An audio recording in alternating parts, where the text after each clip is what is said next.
Lisa Minci, Witch of Purple Rose. All character stories. The languid but knowledgeable librarian of the Knights of Favonius, deemed by Sumeru Academia to be their most distinguished graduate in the past 2 centuries. She is an intellectual witch who can never get enough naps. As the librarian of the Knights of Favonius, Lisa is smart in that she always knows exactly what to do with whatever troubles her. As much as she loves her sleep, she still manages to keep everything under control in a calm, composed manner. Character details. The librarian of the Knights of Favonius.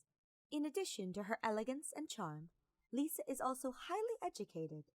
She is said to have been the most talented sorceress to study at the Sumeru Academia in the last 2 centuries.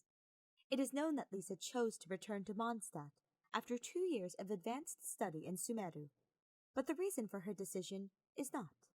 At present, Lisa's job is to oversee the book collection in the library owned by the Knights. Character Story 1. Lisa is tasked with managing and maintaining the vast collection of books in the Knights of Favonius library, as well as ensuring that their potions are always fully stocked. The only time that the citizens of Mondstadt see Lisa is when lending or returning library books. In both scenarios, they tend to encounter Lisa sitting at the counter like a languid cat, yawning as she signs books in and out. At times, her behavior causes people to doubt whether she is really up to the task of being the librarian for the illustrious Knights of Favonius. Nevertheless, it appears that she performs every task flawlessly, as her work consistently stands up to scrutiny. Character Story 2. The fact that Cyrus of the Sumeru Academia frequently refers to Lisa as their best student in 200 years is all that needs to be said about Lisa's accomplishments in her studies. From outlandish forbidden knowledge, to the handling of elementally infused flora, to the most efficient methods of distilling wine. Where there is a body of knowledge, the chances are that Lisa is acquainted with it. This, paired with her ability to explain things clearly and concisely, makes Lisa the sensible person to approach for young knights and alchemists with burning questions. That is, provided they go and see her at an acceptable hour. To visit during unacceptable hours, such as the morning while Lisa is sleeping in, or in the afternoon while she is enjoying her tea, can spell disaster for unsuspecting visitors. Character Story 3. When people meet Lisa for the first time, they often find themselves overawed by the famous alumna of the Sumeru Academia.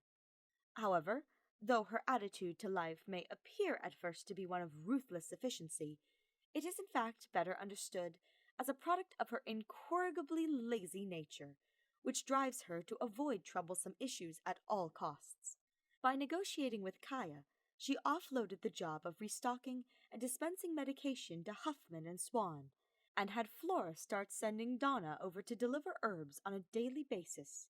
The only tasks that Lisa handles personally are the categorization and management of books and other documents.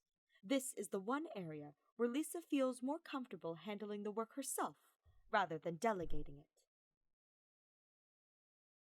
Character Story 4.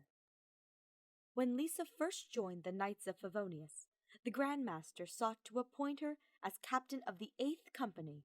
This was much to the consternation of the company's field officer, Nymph, who resented the idea of an academic coming in at such a high-ranking position. At Kai's suggestion, a practice combat session was arranged, in which Lisa and Nymph would both display their magical proficiencies. 2 minutes into the session, Lisa graciously declined the captaincy on the grounds that Nymph manifestively possesses the requisite abilities to fulfill the role. For the whole year following, the Grand Master received a constant stream of referral letters from Nymph in relation to the captaincy, and the only person ever named in them was Lisa Minci. Eventually, the Grand Master began turning over the referral letters to Lisa directly, but every time, Lisa would come up with an excuse to decline the offer. Undoubtedly, the Eighth Company would have been far stronger under her lead, but she deemed that such a level of power was not only superfluous to requirements, it would also be risky for her in a way that most people could never appreciate. To be clear, Lisa is quite confident that she could handle any situation she came up against. However, additional danger means an additional workload, and that is something that she would never be able to accept. Character Story 5. Having personally witnessed raving mad scholars in the forests of Sumeru and powerful sages sitting underutilized on advisory councils, Lisa realized what uninhibited erudition can really do to a person. It seemed such a high price to pay. How much did one have to sacrifice to attain the profoundest knowledge of all? Put off by this realization, Lisa decided to leave Sumeru. Since then, Lisa has always stopped short of taking things too seriously. Before demanding too many miracles from the gods, first consider if you are willing to pay the price they ask. These words she has spoken to just 3 people since arriving in Mondstadt.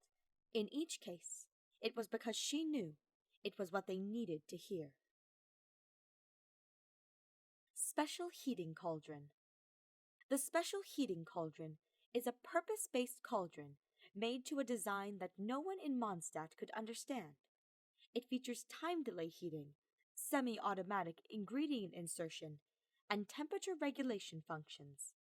Lisa spent an enormous budget and commandeered the alchemy workshop for 2 full weeks in order to build this extraordinary piece of equipment. She boasts that the cauldron is capable of completing any precision heating task to perfection with a maximum of just 2 pulls of the lever. But her most common application for it is to brew tea and keep it at the optimal temperature while she is managing her books. After all, a relaxing afternoon tea session is by far the most important part of Lisa's day. Vision. A vision is a sign from the gods, a sign that you are one of those whom they have chosen to change the world. Or maybe it's just one of the many hoops that one has to jump through on the path to unearthing the secrets of magecraft. After all, understanding the elements is essential to the study of magic, and practical experience is a far more useful means of acquiring this understanding than trying to assimilate the knowledge contained in dusty old books. I suppose I shall need a vision then. And just like that, as that thought popped into her mind, her vision popped into her hand. With the aid of her vision, Lisa acquired the knowledge that she sought.